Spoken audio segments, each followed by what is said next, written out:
Isa itong malungkot na balita para sa mga fans ng Cavaliers. Hindi na po nila pababalikin kasi itong si Ty Jerome, ang isa sa mga tumulong sa kanilang maging number 1 sa kanilang conference. Yes mga idol, tama po ang inyong narinig. Aalis na ho, mawawala na itong si Ty Jerome sa Cleveland Cavaliers pagkatapos ng kanyang outstanding na performance sa kanila sa season ito. Malaki po ang in-improve nitong si Ty Jerome nung siya ay napunta sa Cleveland Cavaliers. Kabilang po siya sa mga importanteng malalaro sa kanilang rotation.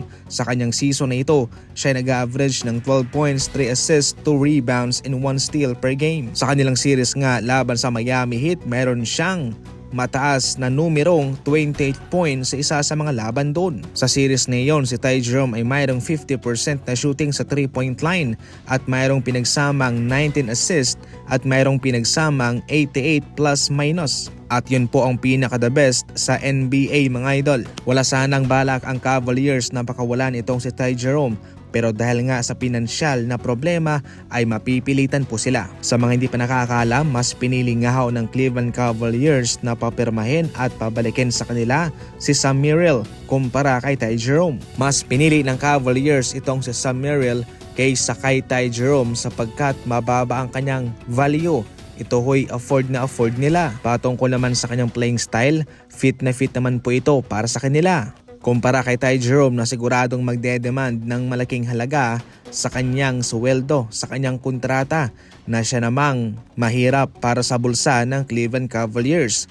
Ulitin ko mga idol lilinawin ko lang po na walang problema yung pera. Ang problema lang ay yung limitasyon dahil nga nasa second April na itong Cavaliers, mayroon pong mga restriction, mga bawal na.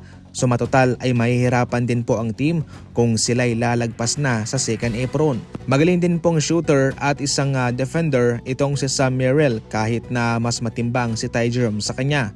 Siyempre yung pinaka-importante po dyan ay afford po ng Cavaliers na pasahuran siya kumpara kay Ty Jerome.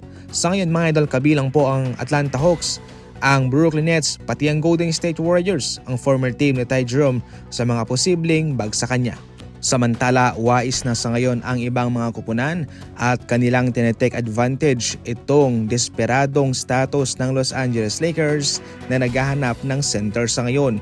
Ayon mismo sa impormasyon galing kay Anton Erwin ng Clutch Points, ang Lakers ay desperadong naghahanap ng center. Kaya dahil po dyan ay nagiging wais na po ang mga team na siyang sinusunggaban nitong Los Angeles Lakers at ito'y nangihingi ng mas maraming asset, mas maraming kapalit sa kung ano ang kanilang gusto. Dahil alam nila na desperado na itong Los Angeles Lakers, siguradong ito'y bibigay talaga sa kung ano ang kanilang hinihingi para makuha lang nito ang kanilang gustong center. Sa puntong ito mga idol ay parang kontra gusto ng mga team ang kanilang gustong mangyari dito. Kung interesado ang Lakers sa kanilang big man o center, kanilang papataasan ang presyo at nasa Lakers na po ang desisyon kung ito'y kanilang papatulan. Kung hindi, okay lang.